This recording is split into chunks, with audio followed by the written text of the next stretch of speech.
begin by asking a question. Are you better off now than you were 4 years ago? I don't think so. I don't think so. Not even close.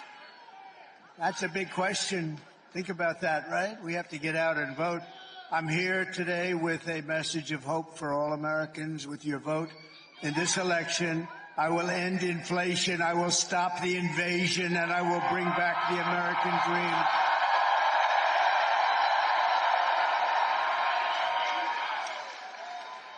Our country is being crippled and destroyed by Kamala Harris. Kamala. How the hell did that ever happen? How did that ever happen?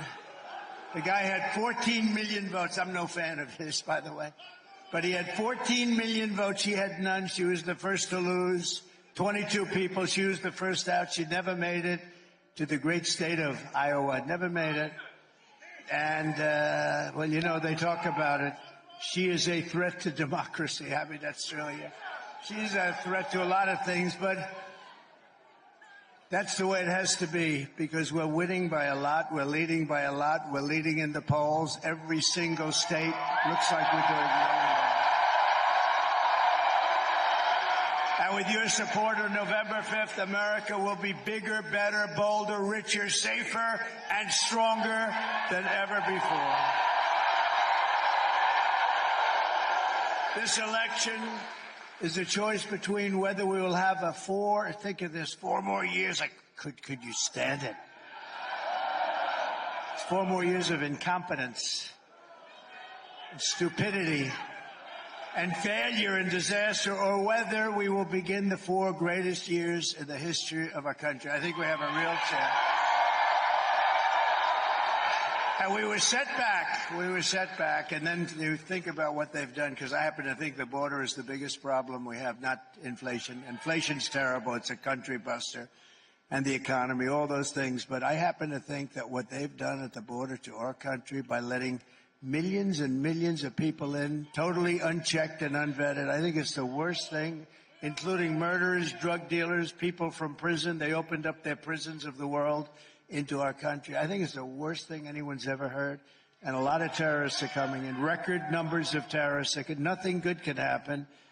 Nothing good can happen. After all the catastrophe she has caused, Kamala Harris can't say one thing that she'd do differently from Sleepy Joe Biden. Not one thing.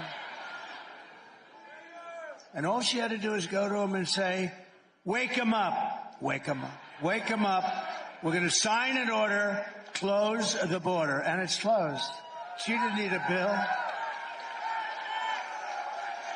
And we want people to come into our country, but they have to come in legally, right? They have to come in legally.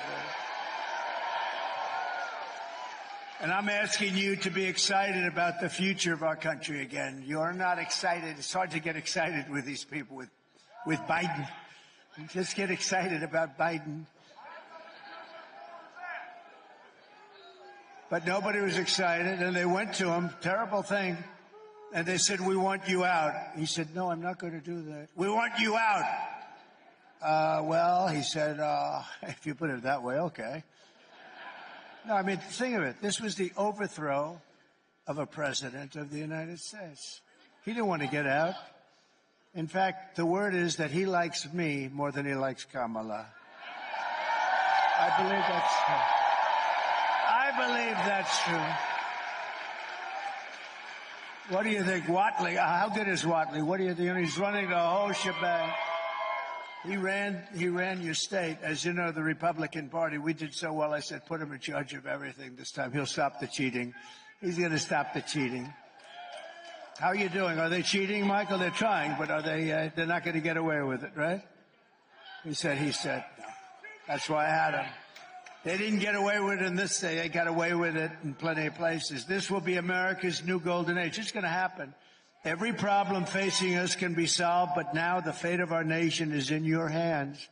North Carolina, you have to stand up and you have to tell Kamala Harris that you've had enough.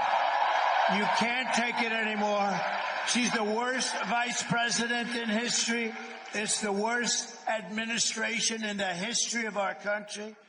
They make Jimmy Carter look like he was a great president. He's a very happy man. Kamala, you're the absolute epitome of, I won't say it. Kamala, you're fired. Get the hell out of here. Get out.